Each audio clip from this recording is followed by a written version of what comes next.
जैसा कि मैंने आपको अपनी पिछली वीडियो में बताया कि मैंने शहादत कैसे ली, कि मिस्र की एक फैमिली ने जिनकी जो हेड ऑफ द फैमिली थे उन्होंने मुझे कलमा पढ़ाया। तो माशाअल्लाह सुभान अल्लाह अल्हम्दुलिल्लाह कि मैंने कलमा कबूल किया और इस दीन में आई। अब बताना चाहूंगी वो हिस्सा, इसके बाद क्या हुआ। मेरी टिकट्स इस्लाम कबूल जो मैंने किया है 9 तारीख को, ऑलरेडी मैंने बुक करके रखी हुई थी घर जाने के लिए 9 तारीख से 1 हफ्ते के बाद। तो मैं घर के लिए रवाना हुई। वो सफर जो था वो था 2 रातें और 3 दिन का। थोड़ा लंबा सफर था क्योंकि मैं ट्रेन से घर जा रही थी। उतनी अमीर नहीं थी कि मैं प्लेन की टिकट्स वगैरह कर सकूं। उतने अच्छे रिच शाही खानदान से नहीं हूं मैं। तो माशाल्लाह मैं घर के लिए रवाना हुई। एक डायरी मेरे पास थी जिसमें मैं दुआ लिखा करती थी, क्योंकि मैंने एक उस्ताद के पास जाना शुरू कर दिया था। उनसे दुआ, नमाज, कुरान सीखना शुरू कर दिया था। तो वो मुझे दुआ लिखाती थी हर रोज एक, और एक छोटा सूरा एक, तो मैं वो याद किया करती थी, रटा करती थी।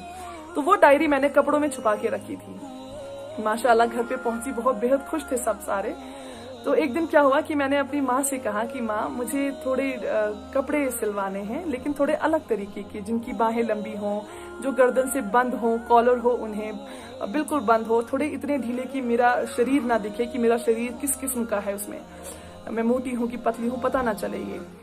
तो मम्मा बोल रही है कि आप ठीक हैं, आपको क्या हो गया है। मैंने कहा नहीं मम्मा प्लीज मुझे सिलवाने हैं, क्योंकि वहां पे कुछ मुसलमान लोग रहते हैं जहां मैं रहती हूँ।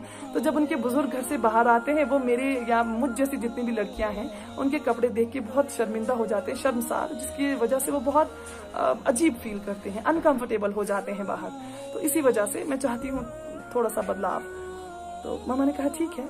तो हम गए, शॉपिंग वगैरह की, तो हमने कपड़े वगैरह खरीदे, माशाल्लाह हो गया।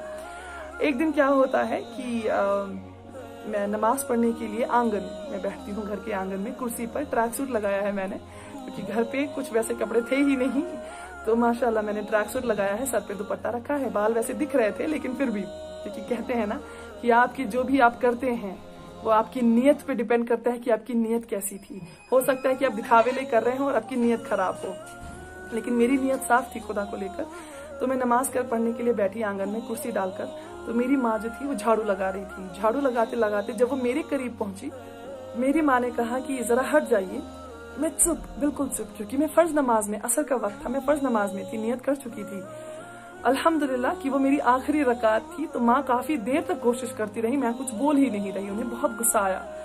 तो जब मैंने सलाम, थोड़ा सा गर्दन हल्का सा इधर नजरों को फेर कर, हल्का सा नजरों को इधर फेर कर सलाम फेरी, तो मैंने बोला क्या माँ, मैं सोच रही थी, मुझे बहुत इंपॉर्टेंट 300 नंबर का प्रोजेक्ट है, उसके बारे में सोच रही थी, मैं गहरी सोच में थी, कुछ आइडिया लगा रही थी। तो माँ ने बोला आपका दिमाग ठीक है,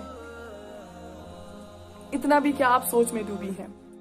चलिए जैसे तैसे होके वो बात खत्म हो गई। अगले ही दिन क्या हुआ कि दोपहर में मामा ने मुझे वजू बनाते हुए देखा।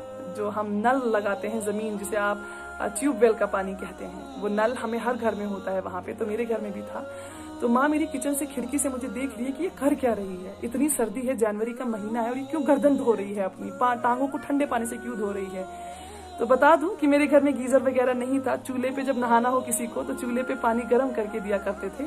तो गर्म पानी की गुंजाइश थी नहीं, तो ठंडे पानी से वजू बनाया। तो अब मम्मा पूछ रही है मुझे कि आपको हो क्या गया है, जब से आप आई हैं अजीब अजीब हरकतें कर रही हैं। मैंने बोला नहीं मम्मा, मुझे थोड़ी इरिटेशन हो रही थी, गले में कुछ चुभ रहा था और थोड़ी गर्मी सी महसूस हो रही थी, तो इसीलिए मैंने थोड़ा हाथ मुंह धोया, सोचा थोड़ा साफ सा हो जाएगा, बस इतना ही और कुछ नहीं। तो चलिए, माँ ने वो भी छोड़ दी बात। माँ मेरी बहुत भोली है माशाल्लाह, जो कहिए वो मान जाती है।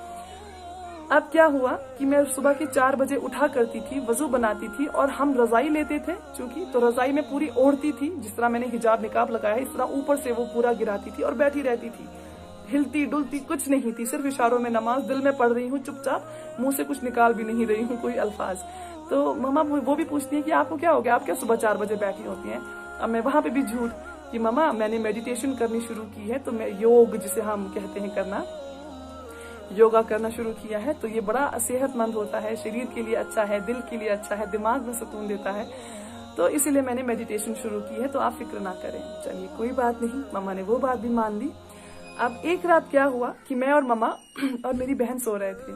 तो मेरी मम्मा ने मुझे बोला कि आप जानती हैं मेरे पास एक दुआ है जो अगर मैं पढ़ लेती हूँ तो आप और आप पापा आपके, क्योंकि जो आप लंबे लंबे डिस्टेंसेस पे जाते हो, लंबे लंबे सफर तय करते हैं, आप लोग हमेशा सेफ पहुंचते हैं, सुरक्षित रहते हैं और सुरक्षित ही घर आते हैं। मैंने बोला मम्मा ऐसा क्या है, ऐसी कौन सी दुआ है?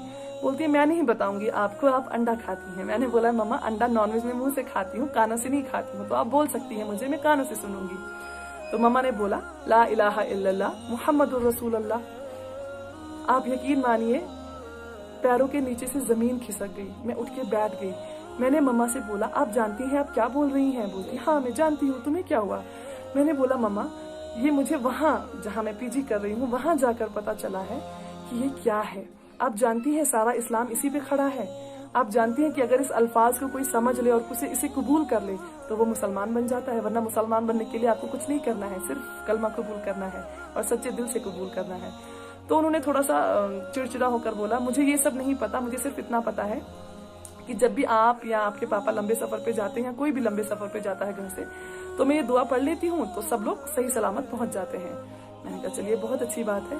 तो मैंने माँ को वो छोटे से पेपर पे लिख के दिया, क्योंकि वो थोड़ा प्रोनाउंस अजीब तरीके से कर रही थी, तो मैंने उन्हें सही तरीके से लिख के दिया। अब मैंने जानने की कोशिश की कि मम्मा आपने ये सीखा कहाँ से है? तो माँ ने बताया जब हमारी शादी हुई थी तो आपकी दादी जो है, क्योंकि मैं शादी के 1 साल बाद पैदा हुई थी, मम्मा पापा की शादी के बाद पैदा हुई थी 1 साल बाद, तो अगर मैं 24 की थी तो उन्हें 25 साल पहले मेरी माँ जो दादी थी उन्होंने बताया था कि ये लाइन पढ़ा करो हर वक्त, आपकी सारी दुआ कबूल होगी, आपके घर में सब सेफ रहेंगे। तो तब से 25 सालों से वो ये कलमा पढ़ रही थी माशाअल्लाह, लेकिन ये मानने को तैयार नहीं थी कि वो मुसलमान है या इसको मानने से कबूल। उनका इंटेंशन सिर्फ इतना था कि मेरे घर वाले सेफ रहना चाहिए, तो उसके लिए वो कोई भी दुआ, मुझे लगता है हर माँ, हर बीवी, हर शौहर, फैमिली मेंबर्स जितने भी होते हैं कि आपस में इतनी मोहब्बत होती है कि हर कोई ऐसा कर लेगा। तो चलिए अब मेरा वापस आने का वक्त था, तो मेरे पापा पगड़ी बांधते थे। तो पगड़ी बांधने के लिए 2 लोगों की जरूरत होती है, क्योंकि उसमें प्लेट्स बनानी पड़ती हैं। तो एक कोने पे मैं थी पगड़ी के और एक कोने पे पापा थे, तो हम प्लेट्स बना रहे थे। तो पापा ने बोला बेटा एक बात बोलूं आपसे? मैंने कहा जी पापा बताइए। पापा ने बोला आपको पता है जहाँ आप रहती हैं वहाँ बड़े मुसलमान हैं? मैंने कहा जी पापा। बोला आपको पता है उनकी दुआएं बड़ी ताकतवर होती हैं, बड़ी पावरफुल होती हैं, अगर आप उनकी कुछ दुआएं लाकर मुझे दे सकती हैं तो बहुत मदद होगी। मैंने कहा पापा तो मुसलमान ही क्यों नहीं बन जाते हैं? उन्हें बोला आप चुप रहें, मैंने आपसे ये नहीं कहा, सजेशन नहीं मांगी, आप मुझे सिर्फ दुआएं ला के दें। उनकी दुआएं में बहुत असर होता है, अगर आप कुछ मांगते हैं और वो दुआएं पढ़ के मांगते हैं तो वो पूरा हो जाता है। मैंने कहा चलिए कोई बात नहीं। अब दिल ही दिल में सोच रही हूँ अल्हम्दुलिल्लाह कि मैं उस दीन में आ गई, अल्लाह ने मुझे सुन लिया, अल्लाह ने मुझे समझा दिया कि वाकई ये दीन कितना खूबसूरत है, कि अल्लाह के कितने करीब है। गैर मुसलमान इस दीन की दुआएं चाहता है, अल्लाह के कलाम को पढ़ना चाहता है, हुजूर सल्लल्लाहु अलैहि वसल्लम की कही हुई बातों को पढ़ना चाहता है। उनको लगता है कि उनकी बातें जो हैं वो कबूल होंगी, उनकी जो ख्वाहिशें हैं वो कबूल होंगी, क्योंकि इन दुआओं के पढ़ने की वजह से। तो उसके बाद मैं वापस आ गई। वो इस्लाम कबूल करने के बाद मेरे घर वालों से वो पहली और आखिरी मुलाकात थी। तो 8 साल हुए मुझे इस्लाम कबूल किए हुए, 8 साल हो गए हैं अपने घर वालों को देखे हुए। जुड़े रहिएगा, मेरी वीडियो का अगली वीडियो का इंतजार कीजिएगा। मैं आपको बताऊंगी कि मेरे परिवार वालों को कैसे पता चला कि मैंने इस्लाम कबूल किया है और क्या रिएक्शन था उनका, क्या क्या जद्दोजहद करनी पड़ी, क्या क्या सहना पड़ा। सहा उन्होंने भी, सहा मैंने भी, लेकिन अल्हम्दुलिल्लाह सलामत है, जिंदा है, खुश है।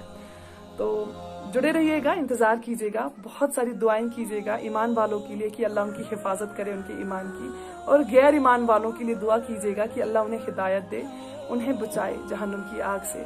वीडियो के नीचे सब्सक्राइब के बटन पर क्लिक करें, बेल के आइकॉन पर क्लिक कीजिए ताकि हर नई वीडियो की नोटिफिकेशन आपको मिले।